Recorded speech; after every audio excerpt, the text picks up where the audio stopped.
आप देख रहे हैं इंडिया टाउन न्यूज, भारत की बात। नमस्कार, जय जोहार। आप देखना शुरू कर चुके हैं इंडिया टाउन न्यूज, भारत की बात, और मैं हूं आपके साथ सुधीर मिश्रा। आज की पड़ताल गोलियों से गूंजते जंगल की है। 25 साल से फरार इनामी की और उस बड़े ऑपरेशन की जिसने नक्सलियों के नेटवर्क की कमर तोड़कर रख दी है। गरियाबंद और बीजापुर से आई तस्वीरों ने नक्सलियों की जमीन हिलाकर रख दी है। 1.5 करोड़ का इनामी मोडेम बालकृष्ण, 5 करोड़ से ज़्यादा इनामी नक्सली और जवानों का जज्बा मिलकर बना बस्तर का अब तक का सबसे बड़ा एनकाउंटर। तो चलिए आपको लेकर चलते हैं गरियाबंद के मटाल पहाड़ी के उस मैदान में जहां से नक्सलियों का सफाया शुरू हुआ।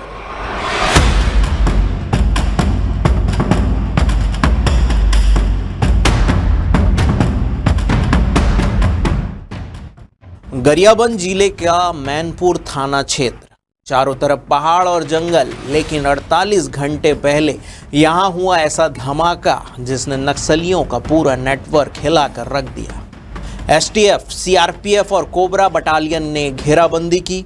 घंटों तक चली फायरिंग और आखिरकार 10 नक्सली वहीं ढेर हो गए। इनमें शामिल थे 6 पुरुष और 4 महिलाएं।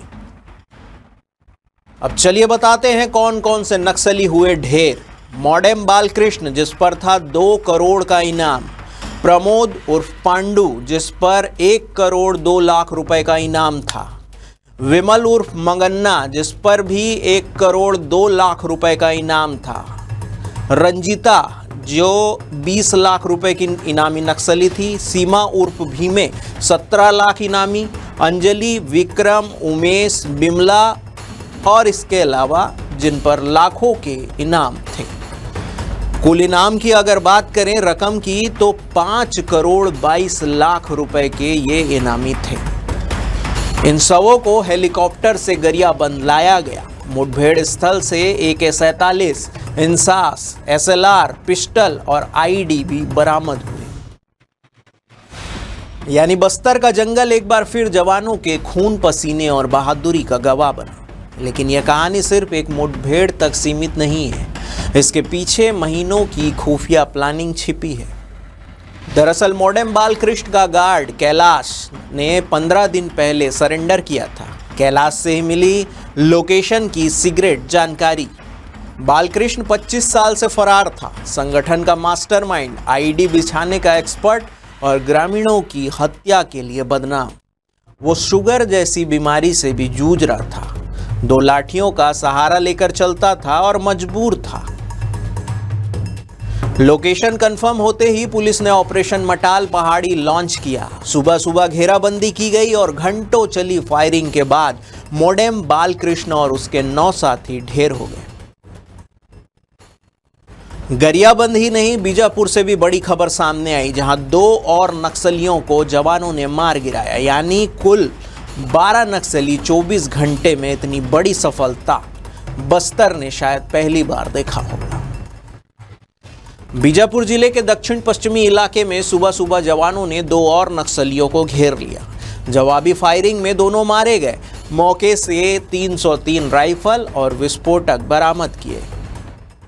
गंगलूर थाना अंतर्गत लेंड्रा कोचरी के जंगलों में कंपनी नंबर 2 के कमांडर बेल्ला मोडियाम सहित 40 से 50 नक्सलियों की सूचना मिली थी, जिस पर से DRG अन्य बल ऑप्स पर रवाना हुए थे। ऑप्स के दौरान सुबह से ही मुठभेड़ जारी था और दोपहर तक मुठभेड़ जारी रहा। सर्चिंग के दौरान 2 माओवादियों के शव बरामद हुए, जिसकी शिनाख्त आज हो गई है। 2 माओवादी कंपनी नंबर 2 के PPCM और PM स्तर के हैं, जिन पर कुल 16 लाख का इनाम घोषित है। व्यक्तियों ने सरेंडर किया हुआ था। यही लोग सामने बैठे हैं, T-30 की फौज बैठी हुई थी। इन लोगों ने वादा किया था कि शस्त्र पूजा के पहले हमला की पूजन करेगा। पुलिस की E-30 की टीम, CRPF, कोबरा की टीम और STF की टीमों के द्वारा एक सफल अभियान चलाकर 10 माओवादियों को मारा गया, जिसमें एक शीर्ष माओवादी CC मेंबर जो मनोज उर्फ मोडेम बालकृष्ण और एक SZC जो Odisha state committee member Pramod, उसका भी इसमें शामिल था। कुल 5 करोड़ 22 लाख का इन 10 माओवादियों पर इनाम घोषित था। तो एक बहुत ही एक बेहतरीन कार्रवाई सुरक्षा बलों द्वारा की गई। सर, साल 2025 में अब तक कितने माओवादियों को गरियाबंद जिले में मार गिराया गया है? गरियाबंद जिले में कुल अभी तक के 28 माओवादियों को पिछले 9 महीने में मार गिराया गया गया है और इसमें कुल 21 माओवादियों ने अलग अलग क्षेत्रों में जाकर आत्मसमर्पण भी किया गया। आपके माध्यम से मैं ये एक मैसेज बचे हुए जो माओवादी इस क्षेत्र में कार्यरत है उनको ये देना चाहूँगा कि आप किसी भी थाना किसी भी कैंप में जाकर आत्मसमर्पण कर सकते हैं। सरकार की आत्मसमर्पण नीति का आपको लाभ दिलाने की जिम्मेदारी हमारी रहेगी। आप पुलिस के सारे किसी भी नंबर में कॉल करके भी आत्मसमर्पण के लिए अपनी बात रख सकते हैं। सर, इसमें कितने टॉप लीडर्स थे जो इस साल मारे गए? इस ऑपरेशन में 3 माओवादी जो शीर्ष माओवादी थे उड़ीसा स्टेट कमेटी मेंबर और सीसी मेंबर। इससे पहले जो जनवरी में ऑपरेशन हुआ था उसमें 4 एसजेडसी उड़ीसा स्टेट कमेटी मेंबर और एक सीसी मेंबर को मार गिराने में सुरक्षा बलों को सफलता प्राप्त हुई। अब बड़ा सवाल, क्या इतने बड़े नक्सलियों के मारे जाने से संगठन कमजोर हो गया है? 14 जनवरी को चलपति के मारे जाने के बाद उसकी जिम्मेदारी बालकृष्ण को दी गई थी। अब बालकृष्ण भी खत्म, यानी सेंट्रल कमेटी से लेकर एरिया कमेटी तक पूरे स्ट्रक्चर में दरार पड़ चुकी है। 21 मई को कर्रेगुटा में 27 नक्सली मारे गए थे। उससे पहले 31 का खात्मा हुआ और अब गरियाबंद बीजापुर ऑपरेशन से संगठन को सबसे बड़ा झटका लगा है। गृह मंत्री अमित शाह पहले ही 2026 तक नक्सलवाद खत्म करने की डेडलाइन दे चुके हैं। लगातार हो रही मुठभेड़ों से यह संदेश साफ कर दिया है, नक्सलियों के लिए अब जमीन सिकुड़ रही है। तो यह थी गरियाबंद से लेकर बीजापुर तक की वो कहानी जहां जवानों ने जंगल के सन्नाटे को अपनी गोलियों से चीर दिया।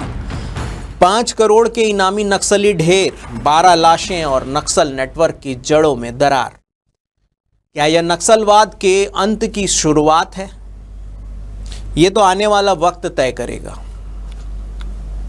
फिलहाल के लिए गरियाबंद से खबर भेजा है मनमोहन नेताम और जगदलपुर के बीजापुर की खास रिपोर्ट निखिल देवांगन ने। देश प्रदेश की तमाम खबरों से अपडेट रहने के लिए देखते रहिए इंडिया टाउन न्यूज़, भारत की बात। नमस्कार। आप देख रहे हैं इंडिया टाउन न्यूज़, भारत की बात।